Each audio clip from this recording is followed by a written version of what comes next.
The OMNI Center for Peace, Justice, and Ecology has a variety of programs, groups, and events that further the mission of educating, empowering, and connecting people to build a nonviolent, sustainable, and just world. Let's take a look at 3 groups that put those words into action on a daily basis. At 20%, Arkansas rates among the highest in the nation for household food insecurity.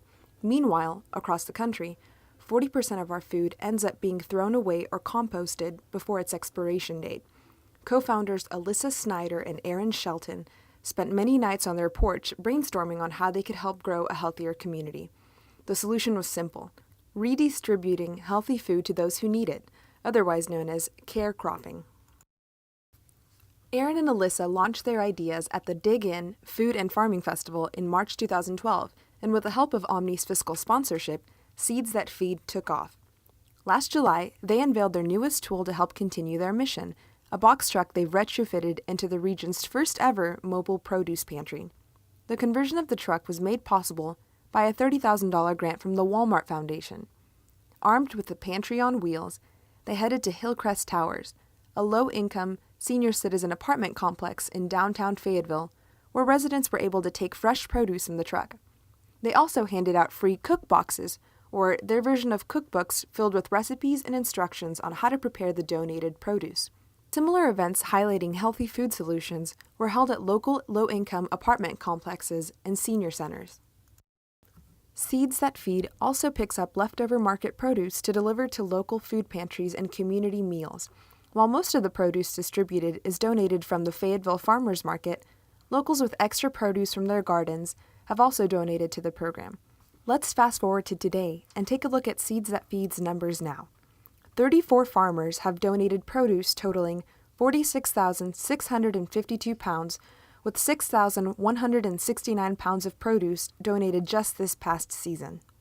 Overall, since the program's inception in April 2012, farmers have donated over 26,000 pounds of fresh produce.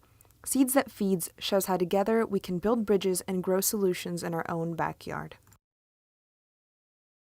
Next, we'll look at a group of diverse local volunteers who are connecting, empowering, and educating the community through the power of voice. KPSQ, or Fayetteville Community Radio 97.3 FM, is a low-power radio station completely run by volunteers who operate, produce, and guide the station's shows. Their goal is to inform and empower listeners to play an active role in the radio station and in the community. Their programming promotes equality, peace, sustainability, democracy, and social and economic justice. It all started after January 2011, when the Local Community Radio Act of 2010 was signed into law, providing the space on the FM dial for nonprofit groups to create low-power FM radio stations. Unlike large, commercially licensed, automated stations, these 100-watt frequencies were offered to nonprofits to serve and represent their communities. Local resident and media enthusiast Joe Newman has been a key leader in navigating the intricate process of an FCC license application. In 2014, KPSQ raised funds to set up the antenna and the transmitter, as well as to build the studio. Local volunteers, such as Kian Kennefic, a member of KPSQ's construction squad and a youth broadcaster, worked together to complete the studio construction, build the transmission system, secure equipment, and to start broadcasting. Local hotel The Chancellor helped KPSQ get started with a rent-free underwriting trade.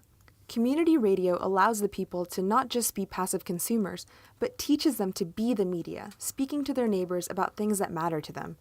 By serving as a teaching radio, students are able to see radio as an integral part of social media and to receive hands-on training for fun and for possible career experience. KPSQ also gives voice to political opinions not typically heard in mass media, and even carries programming of national significance that's not currently available from local media. This past month, the first of 2 studios has gotten very close to be ready for production. All applications for shows started attending studio equipment training and radio automation training sessions.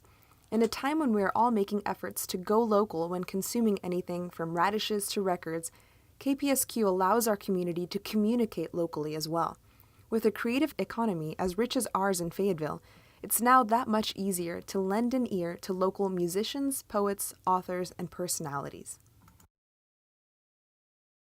As early as 2007, OMNI members forged paths in the area of climate change. The Climate Change Task Force, including utility members, the Public Service Commission, and environmental groups, was named to the Governor's Commission on Global Warming. Along the way, the national group, Citizens Climate Lobby, was formed to provide grassroots advocacy organization focusing on national policies to address climate change. OMNI activists then organized the Fayetteville Citizens Climate Lobby, Fayetteville CCL, a chapter of this national group. The group's current name, OMNI 350, comes from their commitment to lead to the reduction of carbon dioxide to 350 parts per million, which leading climate scientists agree is a safe upper limit to atmospheric carbon. How? By advocating for lifestyle and legislative change, which includes partnering with like-minded organizations.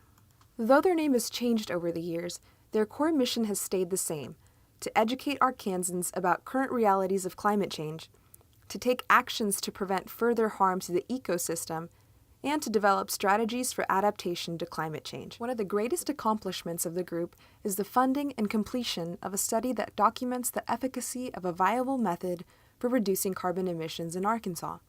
The study focuses on how a carbon fee in Arkansas would help the state comply with the requirements of the EPA's Clean Power Plan to reduce the carbon dioxide emitted from existing power plants.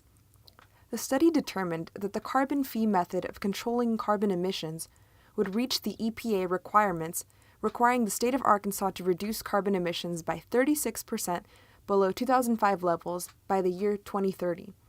Fayetteville CCL, greatly assisted by the Arkansas Public Policy Panel, raised the remaining $10,000 needed to fund the study through a single fundraiser. If you still don't get it, maybe a song will make it easier to understand.